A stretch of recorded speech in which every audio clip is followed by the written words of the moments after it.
Order, the Senate having received H.R. 1318 and the text being identical to S. 593 as passed by the Senate, H.R. 1318 is considered read 3 times and passed, and the motion to reconsider is considered made and laid upon the table.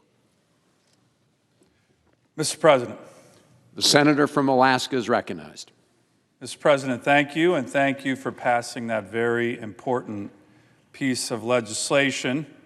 The official name of that legislation that just passed the U.S. Senate is the Alaska Tourism Restoration Act. So, Mr. President, this is a really good day for Alaska right now, and for our small businesses and working families and the overall economy in Alaska and across our state. And I want to say, Mr. President, it's also a good day for the Congress. Both houses over the last week have been able to come together, members on both sides of the aisle, when they recognize that a relatively narrow segment of this great nation, my state, Senator Murkowski's state, had a huge challenge right now with our economy relating to tourism. So senators and members of the House work together, and we just passed a piece of legislation that's going to the President's desk. And it's really going to help.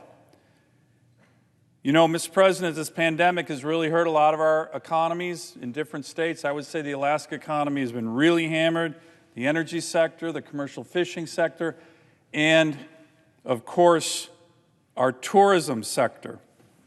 But we have hope. As I mentioned, we just passed the Alaska Tourism Restoration Act. This bill, co-sponsored by Senator Murkowski and myself here in the Senate and Congressman Young in the House, is going to give our tourism season and the tens of thousands of Alaskans in that industry and the hundreds, if not thousands, of small businesses in Alaska, in that industry, that are hanging by a thread, it's going to give them a fighting chance this summer.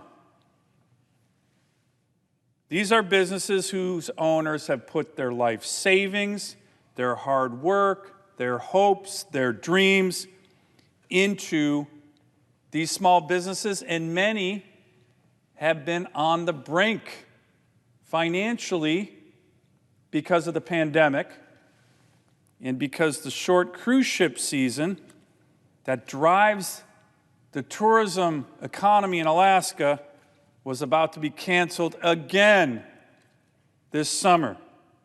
That's now not going to happen.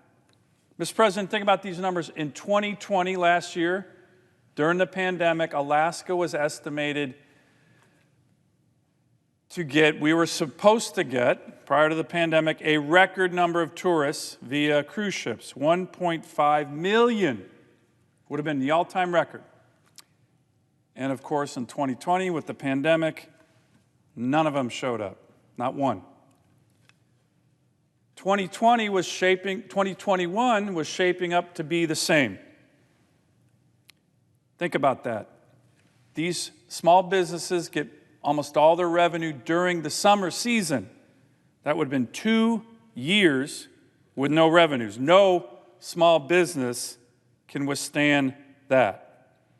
2021 was looking to be canceled again as the result of the CDC, which took too long to provide clear guidance to the cruise ship industry, but they are now working cooperatively with our communities back home in Alaska and the industry, so that's good news. That's starting to happen, really important. But it was also, even with the CDC cooperating and working constructively, which is now happening, 2021 wasn't looking good anyways because of a law dating back to the 1880s, by the way, a U.S. law that made it impossible without Canada's cooperation to sail to Alaska on a cruise ship.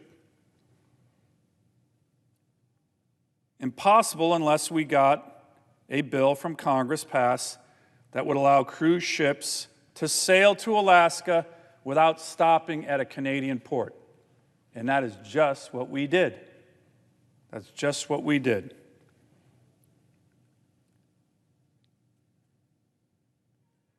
So I want to thank, again, the members of the House, members of the Senate. We're hoping that this bill is now going down to the White House for a signing by the President as soon as possible. I know I'm speaking on behalf of Senator Murkowski and Congressman Young, thanking all the members of this body and the House for that work. We're going to have a fighting chance in Alaska for a summer tourism season that was looking very dismal just a couple of weeks ago. One of the reasons it was looking very dismal is unfortunately because of our neighbor who hasn't been really helpful. In Alaska, we have one neighbor, if you don't count Russia, and that's Canada. We don't have our wonderful lower 48 state neighbors, we have Canada. Now look, we read in the Canadian press for the last several weeks, there was no way the Americans could get their act together to pass a law that would fully bypass Canada. No way. That's what the Canadians were saying, Canadian politicians.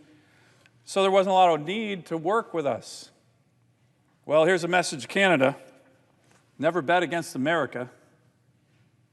Never bet against America. Pretty much every country in the history of our country's history that's bet against us has lost. So I would say that our delegation, the Alaska delegation, is probably the most pro-Canadian delegation there is, certainly more knowledgeable than most on Canadian issues.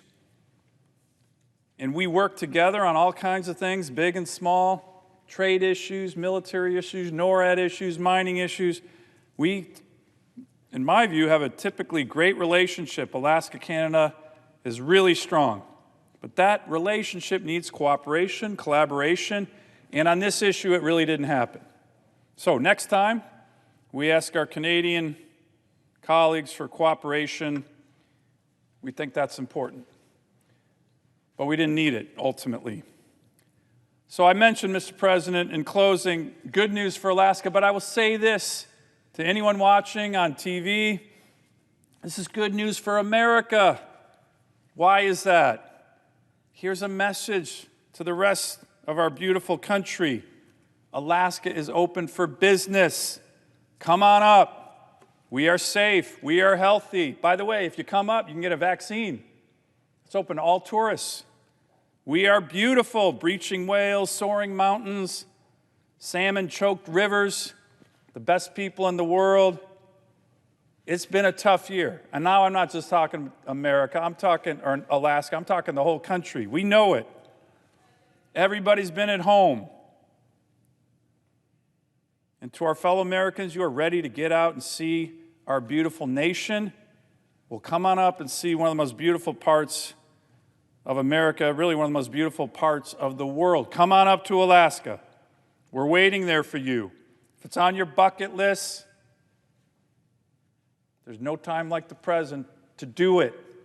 Get on a cruise ship, fly up. I think the Canadians have still blocked the border, so it's hard to drive up. That's a whole nother issue.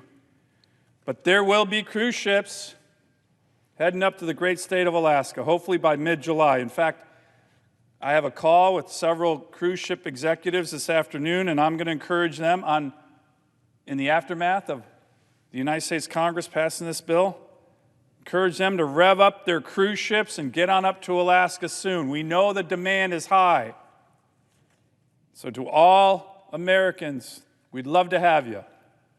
And in closing, to my fellow Alaskans, while this tourism season certainly won't be one of our biggest, certainly won't be like what we were anticipating in 2020, we're confident now, with this action, there will be ships, there will be people. Help is on the way. We are a resilient, strong, tough state. Thank you, Alaskans, for your patience. We now have a fighting chance at a decent summer tourism season in 2021. Hopefully every American citizen watching this will head on up to Alaska. You will have a great time. I yield the floor.